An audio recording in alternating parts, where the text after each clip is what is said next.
5 cups na water. Hindi pa siya naka-on.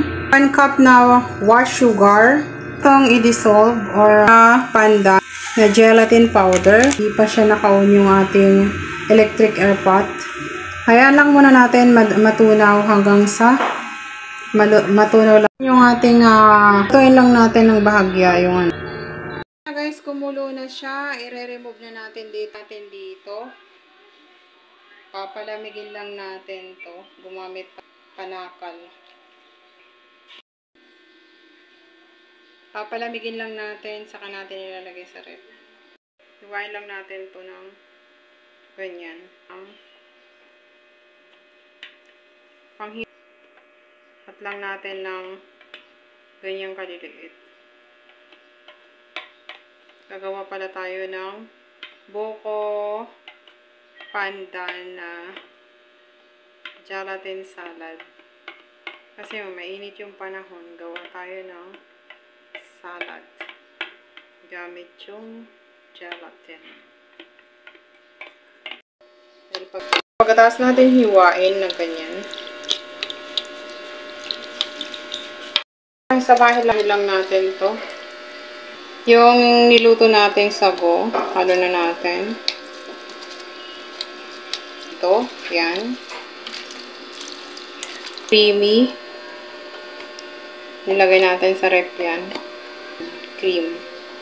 Yung pandan na condense. Ang maganda ngayon, may mga flavor na yung condense. Ito yung buko pandan na condensed milk. Isang piraso yung malaki. Nilagay din natin yan sa ref. Then, haluin lang natin to. Pag nahalo na ito, lagay na natin sa lagayan. Then, palalamigin lang natin. Then, meron na tayong salad na buko gelatin. Buko pandan gelatin salad. Isang lagayan. Tapos, atin ngayon palalamigin. Lalagay natin sa ref. Huwag na natin ilalagay sa freezer. Doon lang sa pinaka-chill niya. I-chill lang natin to ng mga 3 oras. Bago natin i-serve. Kubiran lang natin yan. Silagay na natin sa ref. Bago natin serve mga 3 hours.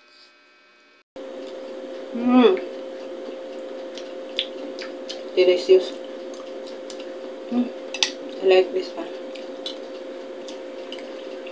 Gustuhan ng mga bata at saka kapag mahilig kayo magbenta, subukan nyo to guys. Nako. Sarap. Malamig.